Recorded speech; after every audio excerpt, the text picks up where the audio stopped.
ನಮಸ್ಕಾರ ಎಲ್ಲರಿಗೂ boss welcome back to Sagar stories. ಎಲ್ಲರಿಗೂ ಶುಭೋದಯ. It's action day.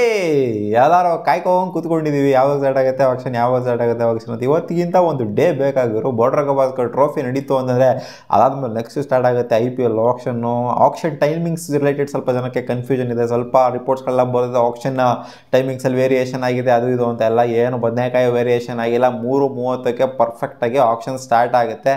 Action broadcast ಮುಂಚೆನೇ ಸ್ಟಾರ್ಟ್ ಆಗಿರುತ್ತೆ, ಬಟ್ ಆಕ್ಷನ್ ಸ್ಟಾರ್ಟ್ ಆಗೋದು 3:30ಕ್ಕೆ. ಆ್ಯಂಡ್ ಬ್ರೇಕ್ಸ್ ರಿಲೇಟೆಡ್ ಸುಮಾರು ಜನ ಕೇಳ್ತಾ ಇದ್ದಾರೆ. ಬ್ರೇಕ್ಸು ಸ್ವಲ್ಪ ಇಂಟರ್ವಲಲ್ಲಿ ಇರುತ್ತೆ, ಬಟ್ ಲಂಚ್ ಬ್ರೇಕ್ ಮೇನ್ ಆಗಿ ಬರುತ್ತೆ. ಅದು 5 ಗಂಟೆಗೆ ಲಂಚ್ ಬ್ರೇಕು. 5 ಗಂಟೆಯಿಂದ 5:45ವರೆಗೂ ಕೂಡ ಲಂಚ್ ಬ್ರೇಕ್ ಇರುತ್ತೆ. 5:45ರಿಂದ ಕಂಟಿನ್ಯೂಸ್ ಆಗಿ ಆಕ್ಷನ್ ಸ್ಟಾರ್ಟ್ ಆಗುತ್ತೆ. ಮಧ್ಯೆ ಚಿಕ್ಕ ಬ್ರೇಕ್ ಅಂತೂ ಇರುತ್ತೆ.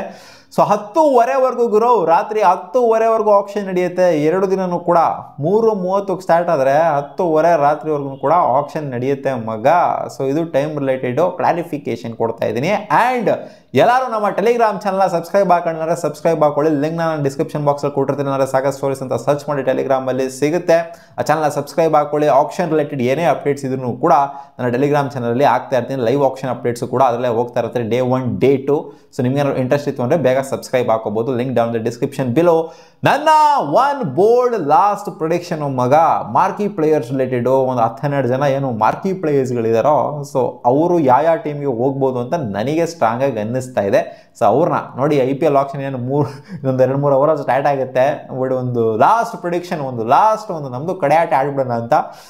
ಮಾರ್ಕಿ ಪ್ಲೇಯರ್ಸ್ಗಳು ಒಂದು 12 ಜನ ಏನಿದ್ದಾರೆ. ಸೊ ಈ ಟೀಮ್ಗೆ ಹೋಗ್ಬೋದು ಅಂತ ನನಗೆ ಯಾಕೋ ಸ್ಟ್ರಾಂಗ್ ಅನ್ನಿಸ್ತಿದೆ ಮಗ. ಮೊದಲನೇ ಪ್ಲೇಯರ್ ಇಟ್ಸ್ ರಿಷಬ್ ಪಂತ್. ಸುಮಾರು ಸಲ ಹೇಳೋ ಹಾಗೇನೆ ರಿಷಬ್ ಪಂತ್ ಪಂಜಾಬ್ ಕಿಂಗ್ಸ್ಗೆ ಹೋಗುವಂಥ ಎಲ್ಲ ಸಾಧ್ಯತೆ ಎದ್ದಿದ್ದು ಕಾಣಿಸ್ತಿದೆ ನನ್ನ ಪ್ರಕಾರ. ನೋಡೋಣ ಯಾವ ಟೀಮ್ಗೆ ಹೋಗ್ತಾರೆ ಅಂತ. ಶ್ರೇಯಸ್ ಅಯ್ಯರು ಡೆಲ್ಲಿ ಕ್ಯಾಪಿಟಲ್ಸ್ನ ಸೇರ್ಕೊಳ್ಳುವಂಥ ಸಾಧ್ಯತೆ ಕಾಣಿಸ್ತಾ ಇದೆ ಅಕಾರ್ಡಿಂಗ್ ಟು ರಿಪೋರ್ಟ್ಸ್ ಆ್ಯಂಡ್ ನನ್ನ ಅನಾಲಿಸಿಸ್ ಪ್ರಕಾರ. Iyer to Delhi Capitals. Jos Buttler, ಜಾಸ್ ದ ಬಾಸ್ ಎಲ್ಲಿಗೆ ಹೋಗಿ ಸೇರ್ಕೊಂತಾರೆ ಅಂತಂದರೆ, ಇವ್ರನ್ನ ಸುಮಾರು ಟೀಮ್ಗಳು ಟಾರ್ಗೆಟ್ ಮಾಡ್ತವೆ. ಯಾರು ಟೀಮಿಗೆ ಆ್ಯಕ್ಚುಲಿ ನಾನು ಇವಾಗ ಏನು ಹೇಳ್ತಿದ್ದೀನಿ, ಪಕ್ಕಾ ಶೋರಾಗಿ ಅದೇ ಟೀಮ್ಗೆ ಹೋಗ್ತಾರೆ ಅಂತ ಹೇಳೋಕ್ಕಾಗಲ್ಲ. ಯಾಕಂದರೆ ಆಕ್ಷನ್ ಡೈನಾಮಿಕ್ಸು ಯಾರು ಹೆಂಗೆ ಬೇಕಾದ್ರೂ ಏನು ಬೇಕಾದ್ರೂ ಮಾಡ್ಬೋದು.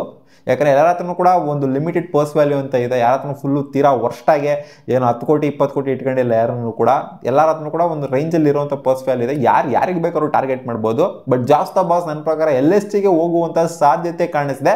ಇವ್ರ ರಿಲೇಟೆಡ್ ಕನ್ಫ್ಯೂಷನ್ ಅಂತೂ ಇದೆ, ಯಾವ ಫ್ರಾಂಚೈಸಿ ಬಿಡ್ ಮಾಡಿ ತಗೊಳುತ್ತೆ ಅಂತ. ಬಟ್ ಕ್ಲಾರಿಟಿ ಇರೋದು ರಿಷಬ್ ಪಂತ್ ಆ್ಯಂಡ್ ಶ್ರೇಯಸ್ ಅಯ್ಯರ್ ರಿಲೇಟೆಡ್, ಜೊತೆಗೆ ನಮ್ಮ KL ರಾಹುಲ್ ರಿಲೇಟೆಡ್ ಬಲೆ ಕ್ಲಾರಿಟಿ ಇದೆ. KL ರಾಹುಲು ಹೋಪ್ಫುಲಿ ನಮ್ಮ RCBಗೆ ಮತ್ತೆ ಬರುವಂಥ ಸಾಧ್ಯತೆ ಇದೆ ಅಂತ ನಾವು ಅನ್ಕೊಂಡಿದ್ದೀವಿ. ಒಂದು RCB ಫ್ಯಾನ್ಸ್ಗಳು ಕೂಡ ಎಕ್ಸ್ಪೆಕ್ಟ್ ಮಾಡ್ತಾ ಇರ್ತಾರೆ. ಇವತ್ತು ಏನಾದ್ರು KL ರಾಹುಲ್ RCB ತಗೊಂಡ್ಬಿಟ್ರು ಅಂತಂದರೆ ಕುಣಿದು ಕುಪ್ಪಳಿಸ್ಬಿಟ್ಟು ಪಲ್ಟಿ ಹೊಡೆದ್ಬಿಡ್ತಾರೆ ನಮ್ಮ RCB ಫ್ಯಾನ್ಸ್ಗಳೆಲ್ಲ. ಅಲ್ಲೇ ಆಕ್ಷನ್ ನೋಡ್ತಾನೆ ಪಲ್ಟಿ ಹೊಡೆದ್ಬಿಡ್ತಾರೆ.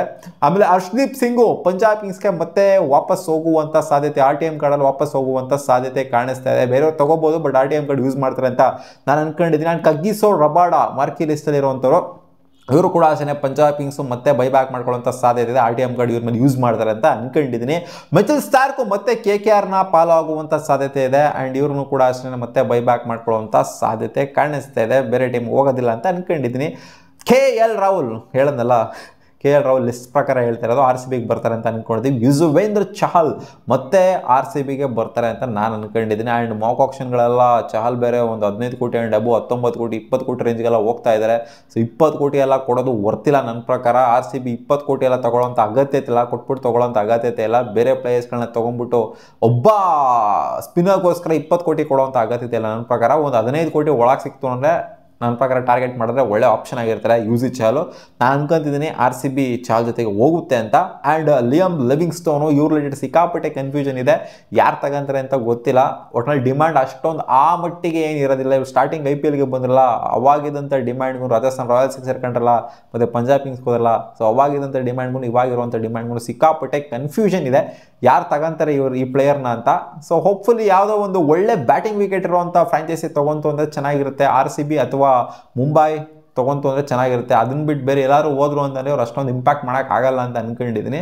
ಹೋಪ್ಫುಲಿ RCB ಅಥವಾ ಮುಂಬೈ ಇಂಡಿಯನ್ಸ್ ತಗೊಳ್ಳುವಂಥ ಸಾಧ್ಯತೆ ಇದೆ ನನ್ನ ಪ್ರಕಾರ ಲಿಯಮ್ ಲಿವಿಂಗ್ಸ್ಟನ್ನ. ಆ್ಯಂಡ್ ಡೇವಿಡ್ ಮಿಲ್ಲರು ನನ್ನ ಪ್ರಕಾರ ಮುಂಬೈ ಇಂಡಿಯನ್ಸ್ ಟಾರ್ಗೆಟ್ ಮಾಡ್ಬೋದು ಅಂತ ಅನ್ಕೊಂಡಿದ್ದೀನಿ ಡೇವಿಡ್ ಮಿಲ್ಲರ್ಗೆ. ಆ್ಯಂಡ್ RCBನೂ ಕೂಡ ಟಾರ್ಗೆಟ್ ಮಾಡಿದ್ರೆ ಒಳ್ಳೆಯದು. ಸೊ ಇವರಿಬ್ಬರಲ್ಲಿ ಯಾರು ಬೇಕಾದ್ರು, ಲಿಯಮ್ ಲಿವಿಂಗ್ಸ್ಟನ್ನು ಜೊತೆಗೆ ಡೇವಿಡ್ ಮಿಲ್ಲರು, RCB ಆ್ಯಂಡ್ ಮುಂಬೈ ಒಳ್ಳೆ ಬ್ಯಾಟಿಂಗ್ ವಿಕೆಟ್ ಆಗಿರೋದ್ರಿಂದ ಸೊ ಇವರು ತೊಗೊಂಡ್ರೆ, ಇನ್ಫ್ಯಾಕ್ಟ್ KKR ಕೂಡ ತೊಗೊಂಡ್ರು ಚೆನ್ನಾಗಿರುತ್ತೆ ಬ್ಯಾಟಿಂಗ್ ವಿಕೆಟಲ್ಲೂ ಕೂಡ. ಸೊ ನೋಡೋಣ, ಒಳ್ಳೆ ಬ್ಯಾಟಿಂಗ್ ವಿಕೆಟಲ್ಲಿ ಇವ್ರು ಸಿಕ್ಕಾಪಟ್ಟೆ ಇಂಪ್ಯಾಕ್ಟ್ನ ಬೀರ್ತಾರೆ. ಅದೇನಾದರೂ ಬೌಲಿಂಗ್ ಸರ್ಫೇಸ್, ಲಕ್ನೋ ಸರ್ಫೇಸು ಆ ಥರ ಏನಾದ್ರು ಇತ್ತು ಅಂದರೆ, ಚೆನ್ನೈ ಸರ್ಫೇಸ್ ಆ ಥರ ಇತ್ತು ಅಂದರೆ ಸ್ವಲ್ಪ ಕಷ್ಟ ಆಗುತ್ತಿರು ಬ್ಯಾಟಿಂಗ್ ಆಡೋದಕ್ಕೆ. ಆಮೇಲೆ ಶಮಿ ನಮ್ಮ RCBಗೆ ಬರುವಂಥ ಸಾಧ್ಯತೆ ಇದೆ ಮಗ. RCB ಬಿಡ್ ಮಾಡುತ್ತೆ ಅಂತ ಅನ್ಕೊಂಡಿದ್ರೆ, ಹರ್ಷದೀಪ್ ಸಿಂಗು ಕೂಡ ಬಿಡ್ ಮಾಡುತ್ತೆ, ಬಟ್ ಅವ್ರನ್ನ RTM ಕಾರ್ಡ್ ಯೂಸ್ ಮಾಡ್ತಾರೆ ಅಂತ ಅನ್ಕೊಂಡಿದ್ದೆ. ಬಟ್ ಶಮಿನ ಬಿಟ್ಕೊಂಡು ಕೊಡುವಂಥ ಸಾಧ್ಯತೆ ಇದೆ GT, ಯಾಕಂದರೆ ಅವ್ರಿಗೆ ಏನೂ ಮಾತಾಡಿಲ್ವಂತೆ GT, ಅದರಿಂದ RTM ಕಾರ್ಡ್ ಯೂಸ್ ಮಾಡೋದು ಕೂಡ ಡೌಟ್ ಕಾಣಿಸ್ತಾ ಇದೆ. ಸಿರಾಜ್ DSP ನನ್ನ ಪ್ರಕಾರ ಸನ್ರೈಸ್ ಹೈದರಾಬಾದ್ ತಲುಪುವಂಥ ಸಾಧ್ಯತೆ ಕಾಣಿಸ್ತಿದೆ. RCB 12 ಕೋಟಿವರೆಗೂ ರೇಂಜ್ ಇಟ್ಕೊಂಡಿದ್ದಂತೆ. ಅದಾದ ಮೇಲೆ ನನ್ನ ಪ್ರಕಾರ ಹೋಗುವಂಥ ಸಾಧ್ಯತೆ ಇದೆ. ದುಡ್ಡಿರೋದ್ರಿಂದ ಸನ್ರೈಸ್ ಹತ್ರನೂ ಒಂದು ರೇಂಜಿಗೆ ದುಡ್ಡಿದೆ. ಸೊ ಆದ್ದರಿಂದ ನನ್ನ ಪ್ರಕಾರ ಅನ್ನಿಸ್ತಾ ಇದೆ SRH ತಲುಪ್ಬೋದು ಸಿರಾಜ್ ಭಯ್ಯ ಅಂತ. ಸೊ ಈ 12 ಜನ ಮಾರ್ಕಿ ಪ್ಲೇಯರ್ಸು ಈ ಟೀಮ್ಗೆ ತಲುಪ್ಬೋದು ಅಂತ ನನಗೆ ಯಾಕೆ ಅನ್ನಿಸ್ತಾ ಇದೆ. ನಿಮಗೇನು ಅನ್ನಿಸ್ಬೋದು ಈ ಮಾರ್ಕಿ ಪ್ಲೇಯರ್ಸ್ಗಳೆಲ್ಲ ಯಾವ ಟೀಮ್ಗೆ ಸೇಲ್ ಆಗ್ಬೋದು ಅಂತ? ಒಂದು ಬೋಲ್ಡ್ ಪ್ರೊಡಿಕ್ಷನ್, ಒಂದು ಲಾಸ್ಟ್ ಪ್ರೊಡಿಕ್ಷನ್ನ ಕಾಮೆಂಟ್ ಸೆಕ್ಷನ್ಗೆ ಕಾಮೆಂಟ್ ಮಾಡಿ ತಿಳಿಸಿ ಮಗ. ಆ್ಯಂಡ್ ಎಲ್ಲರೂ ಟೆಲಿಗ್ರಾಮ್ ಚಾನಲ್ ಸಬ್ಸ್ಕ್ರೈಬ್ ಹಾಕೊಳ್ಳೋಣ ಮಾತ್ರ ಮರಿಬೇಡಿ. 3:30ಕ್ಕೆ ಪರ್ಫೆಕ್ಟಾಗಿ ಸ್ಟಾರ್ ಸ್ಪೋರ್ಟ್ಸಲ್ಲಿ ನಿಮಗೆ TVಲಿ ಬ್ರಾಡ್ಕಾಸ್ಟ್ ಆಗುತ್ತೆ. ಜೊತೆಗೆ ಡಿಜಿಟಲಲ್ಲಿ ನೀವು ಫೋನಲ್ಲಿ, ಲ್ಯಾಪ್ಟಾಪಲ್ಲಿ, ಅಂದರೆ TVಯಲ್ಲಿ, ಆ್ಯಂಡ್ರಾಯ್ಡ್ TVಲಿ ನೋಡಬೇಕು ಅಂತಂದರೆ ಬೇಕಾದ್ರೆ ನೀವು ಜಿಯೋ ಸಿನಿಮಾದಲ್ಲಿ ನೋಡ್ಬೋದು. ಆ್ಯಂಡ್ ಇದು ಹಾಟ್ಸ್ಟಾರಲ್ಲೆಲ್ಲ ಬ್ರಾಡ್ಕಾಸ್ಟ್ ಆಗ್ತಿಲ್ಲ, Jio cinema and star sports ಕನ್ನಡದಲ್ಲಿ ನೋಡ್ಬೋದು ನೀವು. ಸೊ ಓಕೆ, ನೋಡೋಣ ಹೆಂಗಿರುತ್ತೆ ಆಪ್ಷನ್ ಅಂತ. ಸಿಗೋಣ ಮುಂದಿನ ವಿಡಿಯೋದಲ್ಲಿ. ವಾ.